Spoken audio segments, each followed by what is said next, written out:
qu'il n'est pas très glorieux pour M. Grimaud de démissionner au bout d'un an de mandat.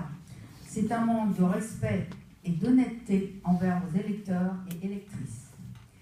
Un petit tour et puis s'en va, comme l'avait suggéré votre tract mis dans ma boîte aux lettres à Brionne, est venu de M. Grimaud, comme d'autres, juste après les élections, qui ont aussi abusé leurs électeurs.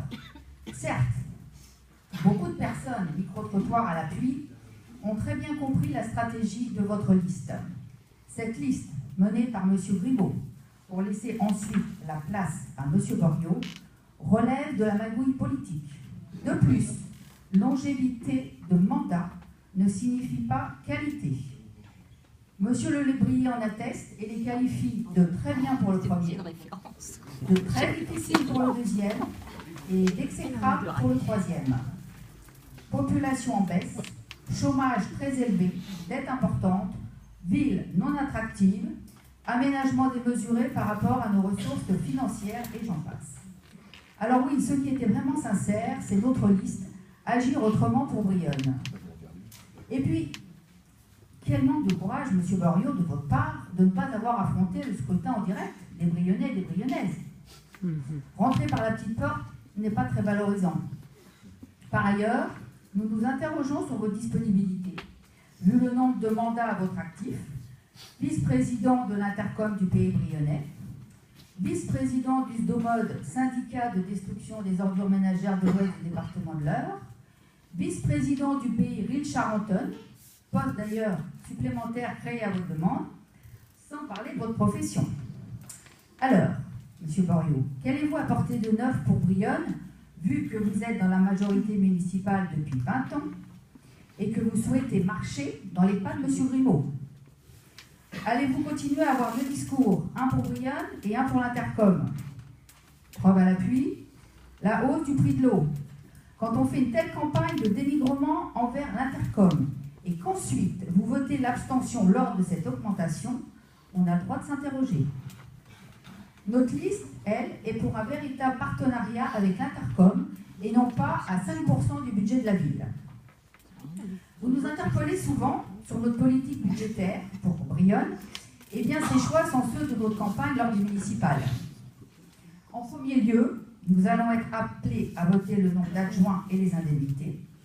Notre liste souhaitait 6 adjoints, 7 adjoints à l'heure de votre première installation du conseil, mais tout était prévu pour ne pas remplacer le dernier lors de votre installation, M. Goriot. Bien.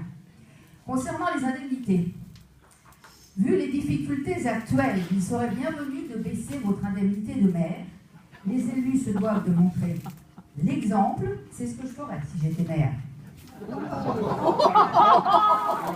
je souhaiterais qu'il y ait quand même un petit peu de silence dans la salle, parce que logiquement, on a signé quand même un règlement intérieur qui n'a jamais rarement été appliqué ici. Donc, les ricanements dans la salle, j'aimerais que, puisque vous allez bientôt être élu maire, M. Goriot, mais en tant que maire adjoint, vous fassiez respecter ce règlement intérieur.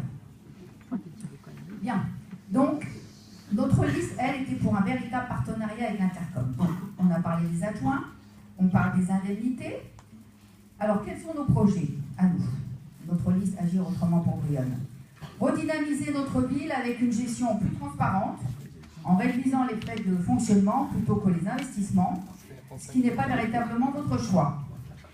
Sur le plan économique, et en tant que président de cette commission, M. Goriot, pas un mot sur le monde de l'entreprise dans vos interviews. On s'interroge, ça interpelle quand même. Est-il normal de n'avoir aucun contact avec les commerçants et les artisans de Brionne? Là aussi, preuve à l'appui, jamais un coup de fil de la part de M. Grimaud ou de vous envers les entreprises et les commerçants que vous découvrez pour certains au bout de 7 ans d'installation. Je pense que vous voyez de qui je veux parler. Et des personnes de ma liste qui étaient aussi chefs d'entreprise, qui vous n'avez jamais rencontrés. Franchement, pour un président, ça fait des ordres. Alors, comment allez-vous attirer des entreprises qui sont à la base très réticentes vis-à-vis de votre famille politique? Quel programme proposez-vous pour le développement de notre ville Brionne?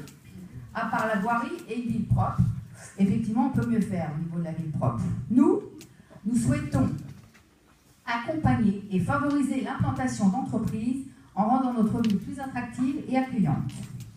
Nous souhaitons également exploiter le potentiel historique et touristique. L'autre point sur la réorganisation du personnel. Réorganiser ne signifie pas licenciement et disparition des services techniques, comme vous avez bien voulu le faire croire pendant la campagne.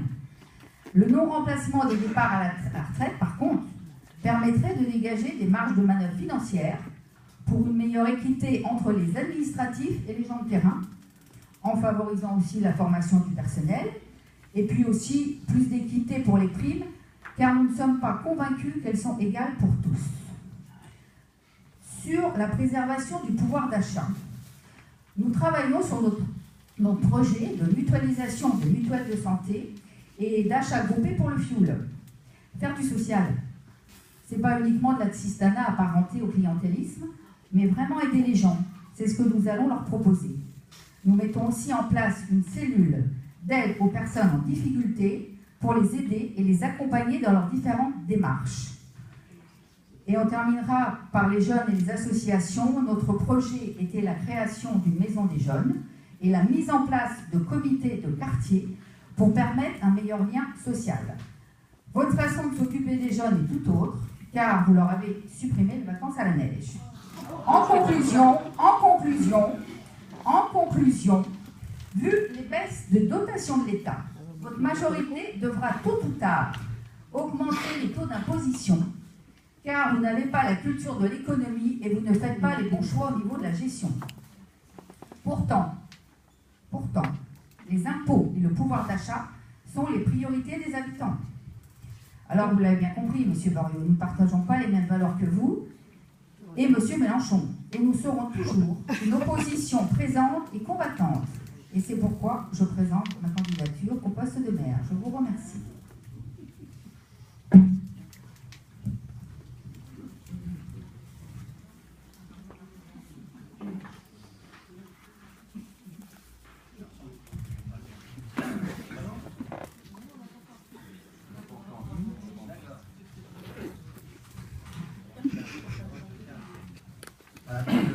Mesdames et messieurs, les adjoints et les conseillers municipaux, mesdames et messieurs, les membres du public.